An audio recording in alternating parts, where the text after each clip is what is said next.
Hello बच्चों, आज फिर से सब लोगों का स्वागत है अपने इस केमिस्ट्री क्लास में। और आज हम लोग सीखेंगे विद्युत रसायन के अंतर्गत विद्युत रासायनिक श्रेणी।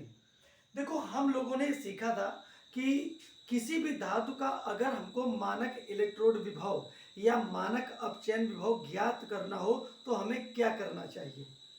सबसे पहले हमें जिस धातु का मानक इलेक्ट्रोड विभव निकालना है उसका इलेक्ट्रोड बना लेते हैं और उस इलेक्ट्रोड को मानक हाइड्रोजन इलेक्ट्रोड के साथ में जोड़कर क्या करते हैं, उसका गैल्वेनिक सेल या डेनियल सेल बना लेते हैं। और ऐसी स्थिति में उस डेनियल सेल में जो वोल्ट मीटर लगा होता है उसमें हम ज्ञात कर लेते हैं उस सेल का ईएमएफ। और ये जो ईएमएफ होता है यही होता है उस धातु का मानक इलेक्ट्रोड विभव। आई बात समझ में। तो इसी प्रकार से जितनी भी धातुएं हैं हम उन सभी धातुओं के मानक इलेक्ट्रोड विभव या मानक अपचयन विभव ज्ञात कर सकते हैं। मान लिया कि हमने क्या किया, जितनी धातुएं हैं सारी धातुओं के मानक इलेक्ट्रोड विभव निकाल लिए। और निकालने के बाद हम लोगों ने क्या किया, उन सभी धातुओं को उनके मानक इलेक्ट्रोड विभवों के बढ़ते हुए क्रम में व्यवस्थित किया। और जब व्यवस्थित करेंगे तो क्या होगा, एक हमको बड़ी लंबी चौड़ी क्या मिलेगी, श्रेणी मिल जाएगी। और इस श्रेणी को जानते हो हम क्या कहेंगे, इस श्रेणी को हम कहेंगे विद्युत रासायनिक श्रेणी। आई बात समझ में। तो आज हम लोग पढ़ेंगे विद्युत रासायनिक श्रेणी के बारे में। तो अगर हमसे कोई पूछे कि भैया ये बताओ कि विद्युत रासायनिक श्रेणी होती क्या है, तो बड़ा आसान इसका जवाब देना। हम ये कहेंगे कि हम क्या कहेंगे कि सभी धातुओं को उनके मानक इलेक्ट्रोड विभवों के बढ़ते हुए क्रम में रखने पर जो श्रेणी प्राप्त होती है उस श्रेणी को हम कहते हैं विद्युत रासायनिक श्रेणी, या अंग्रेजी में इसको कहते हैं इलेक्ट्रोकेमिकल सीरीज। आई बात समझ में। तो चलो विद्युत रासायनिक श्रेणी बनाते हैं। तो देखो, ये विद्युत रासायनिक श्रेणी है, ये विद्युत रासायनिक श्रेणी है। इसमें देखो सबसे पहले लिथियम है, इसका मानक इलेक्ट्रोड विभव कितना आया है, -3.05। फिर इसके बाद -2.93।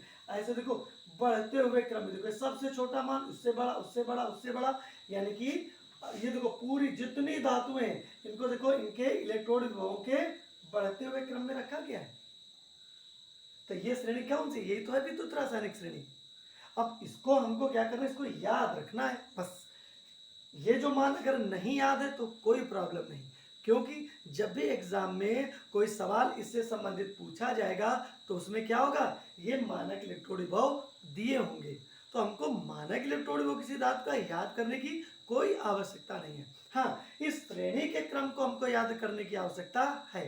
तो चलो कोई बात नहीं, इसको याद करने का सरल तरीका बताते हैं।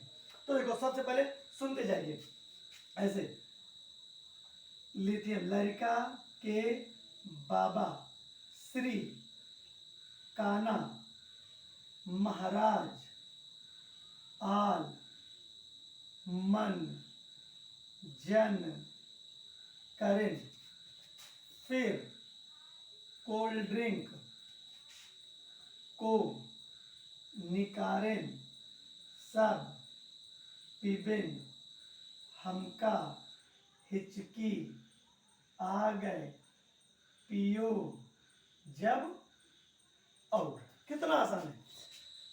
अब देखो, लड़का के बाबा श्री काना महाराज आल मनजन करें, फिर कोल्ड ड्रिंक को निकारें सब पीबेन, हमका हिचकी आ गए पियो जब और।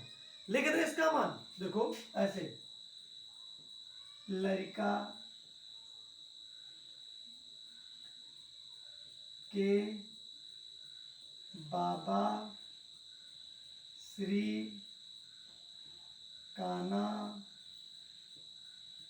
महाराज आल मन जन करें, फिर कोल्ड ड्रिंक को निकारेन सब पीबेन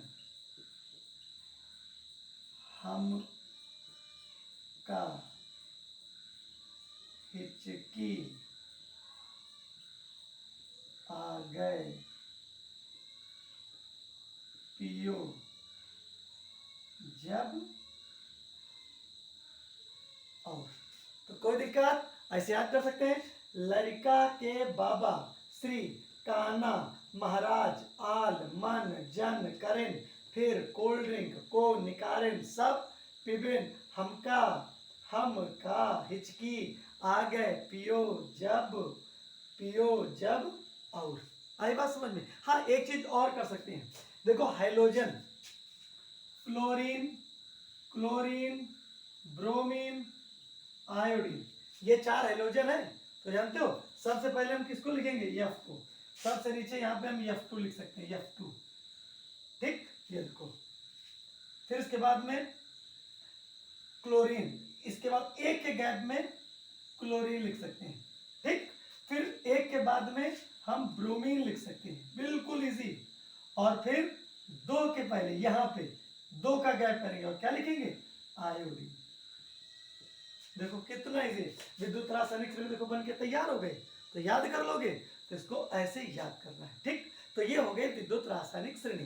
अब हम जानेंगे विद्युत रासायनिक श्रेणी के लक्षण क्या होते हैं। तो देखो जरा समझते हैं। देखो, सबसे पहली बात, विद्युत रासायनिक श्रेणी में जितनी धातुएं दी गई हैं, क्या है? वो सब अपने मानक इलेक्ट्रोड विभवों के बढ़ते हुए क्रम में रखी गई हैं। यानी कि जितनी धातुएं हैं वो सब मानक इलेक्ट्रोड विभवों के बढ़ते हुए क्रम में रखी गई हैं। पहली बात। दूसरी, विद्युत रासायनिक श्रेणी में जिस धातु का मानक इलेक्ट्रोड विभव अधिक ऋणात्मक होता है वह उतनी ही प्रबल अपचायक होती है। ठीक, फिर इसके बाद में विद्युत रासायनिक श्रेणी में स्थित जिस धातु का मानक इलेक्ट्रोड विभव अधिक धनात्मक होता है वह उतनी ही प्रबल आक्सीकारक होती है। यानी कि हम क्या कह सकते हैं कि विद्युत रासायनिक श्रेणी में ऊपर से नीचे आने पर धातुओं का अपचायक विभव, अपचायक गुण घटता जाता है और आक्सीकारक गुण क्रमशः बढ़ता जाता है। फिर इसके बाद देखो, हाइड्रोजन के ऊपर जितनी भी धातुएं रखी गई हैं सबके मानक इलेक्ट्रोड विभव ऋणात्मक हैं। हाइड्रोजन के नीचे जितनी भी धातुएं रखी गई हैं उनके मानक इलेक्ट्रोड विभव कैसे हैं? धनात्मक हैं। कितना आसान है। तो विद्युत रासायनिक श्रेणी में फिर से देख लो एक बार। पहला नंबर, विद्युत रासायनिक श्रेणी में सभी धातुओं को उनके मानक अपचयन विभवों या मानक इलेक्ट्रोड विभवों के बढ़ते हुए क्रम में रखा गया है। पहली बात। ठीक, दूसरी बात, विद्युत रासायनिक श्रेणी में हाइड्रोजन के ऊपर स्थित सभी धातुओं के मानक अपचयन विभव ऋणात्मक हैं और हाइड्रोजन के अगला नंबर, हाइड्रोजन के नीचे स्थित सभी धातुओं के मानक इलेक्ट्रोड विभव या मानक अपचयन विभव कैसे हैं? धनात्मक हैं। आई बात समझ में। अगला पॉइंट, जिस धातु का मानक अपचयन विभव अधिक ऋणात्मक होता है वह उतनी ही प्रबल अपचायक होती है। अतः विद्युत रासायनिक श्रेणी में ऊपर से नीचे आने पर या इलेक्ट्रोड विभव के बढ़ने के साथ धातुओं का अपचायक गुण क्रमशः घटता जाता है और जिस धातु का मानक अपचयन विभव अधिक धनात्मक होगा वह उतनी ही प्रबल आक्सीकारक होगी। अतः विद्युत रासायनिक श्रेणी में ऊपर से नीचे आने पर धातुओं का आक्सीकारक गुण क्या होगा? क्रमशः बढ़ता जाएगा। आई बात समझ में। तो तैयार हो जाएगा। तो आज हम लोगों ने सीखा कि विद्युत रासायनिक श्रेणी से आप क्या समझते हैं, इसके सामान्य लक्षण लिखो तो आराम से ये तैयार हो जाएगा। तो फिर मिलते हैं अगली क्लास में और तब तक के लिए जय हिंद, जय भारत।